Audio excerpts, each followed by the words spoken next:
As you can see, today's video is a little bit different because we're doing laptop hardware.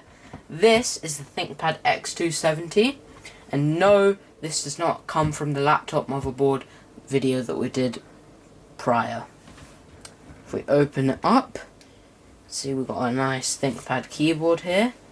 If I log in, we've got Arch Linux installed. Only the best OS ever. So yeah, I did have Windows on this installed before, but I found it a bit slow because the Core i7-7500U isn't that powerful. It's only got integrated graphics. The screen itself is about 12 inches. The brightness goes up to about that much. It's got a backlight keyboard, as you can see here. Oh yeah, let's just do a quick typing test, just to see how the keyboard feels. Got this part out yet. And start typing. It is not as rough compared to other ThinkPads that I've used. It's much more smooth, and I find it easy to type on these types of keyboards because these were business class machines back when they were made. But we only picked this up for about 120 bucks, 140-ish bucks on eBay. So yeah, this might be the best laptop at that price point. Because the CPUs, while they are quite old, around 2017, 2016, they still are able to do some basic web browsing and YouTube video watching. So yeah, actually pretty good. Let's test a YouTube video on here. Keep in mind this is on Linux, so the performance might be a little bit different from Windows, but I highly doubt it since it's only YouTube. As you can see, we've got our own YouTube 4K test. Now, if we just start here, full screen it for you guys. On 720p 60, it is obviously the best it can get. No lag spikes whatsoever, as this screen is only 60Hz, obviously, for a machine that old. So yeah, you're getting it to the full potential. Bump it up to 1080p. Feels about the same, but now it's in 1080p. So if we bump this up to 1440, it does take a bit more. It does take a while for it to load, and it handles it fine. If we hold for 2x, it still doesn't lag at all. As you can see from the OSU gameplay up here, quite smooth. Now if we bump it up to 4K,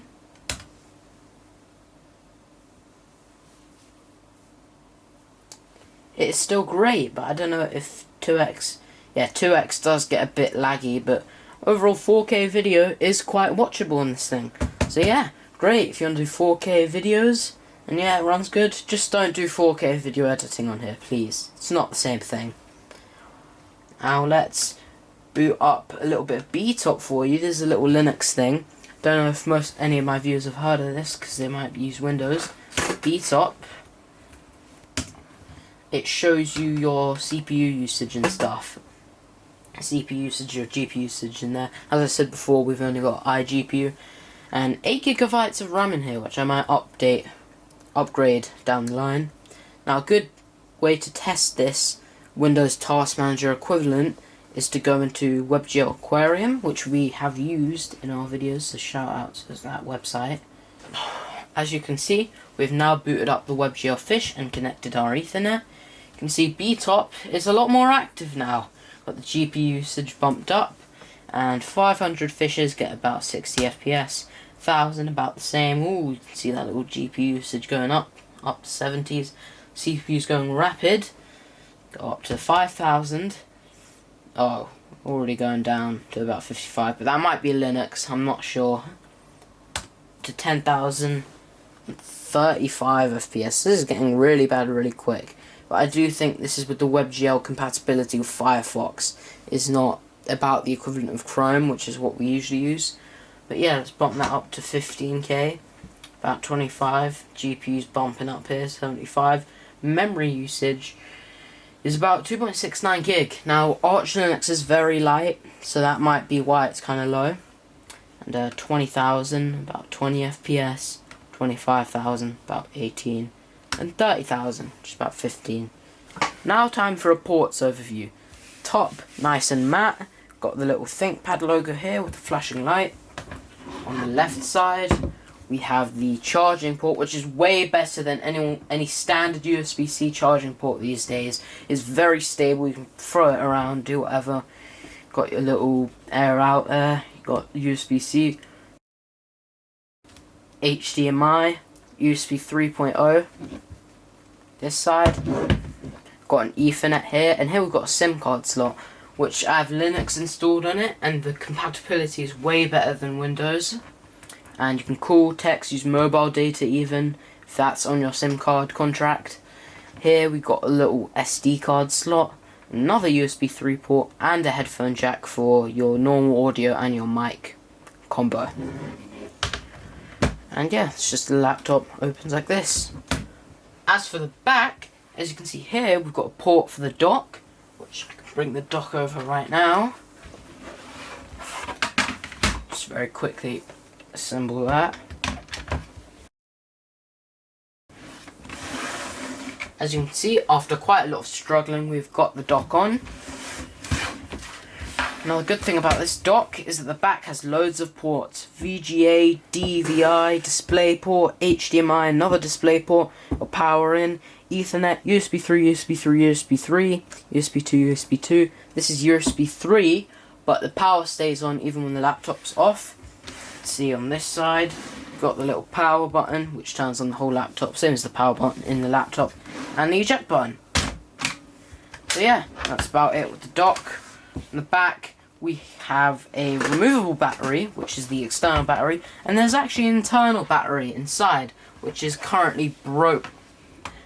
We actually have an internal battery inside, which is actually broken at the moment, don't know why, I think it's dead. And the external battery, which is very hot swappable, if I can just show you here. Just pops out just like that. You can replace it with a bigger one, which I actually have here. As you can see, this one's very chunky and definitely supplies you a lot more battery. More milliamp hours as well. So yeah, very good battery system, as always with these great ThinkPads. So yeah, that's about it for the ports overview. As you can see, we have now opened up the laptop to show the internals. This right here is the one stick of 8GB of RAM, which we'll get to later. This is the fan. This is where the external battery would be. This is the cellular. This is the Wi-Fi chip. This is where the NVMe is hiding. Internal battery, of course, with the ports here. Now back to this RAM problem. You can see we've got 2 rubber feet on there, and that's because of this awful crashing problem I've had. And I don't think it's just my model, because I've seen a Reddit post where they talk about it on other models as well, like the X270. So to counteract that, I've put 2 rubber feet just on top of the one stick of 8GB RAM, and it's worked perfectly ever since. No freezing, no crashing. Yeah, that's about it. So yeah, that's about the end of this video. This is just showing you guys that you don't need to spend about 500, 600-ish pounds to have a decent machine that you can write Word docs on and such. So yeah, very good little machine. See you guys in the next video.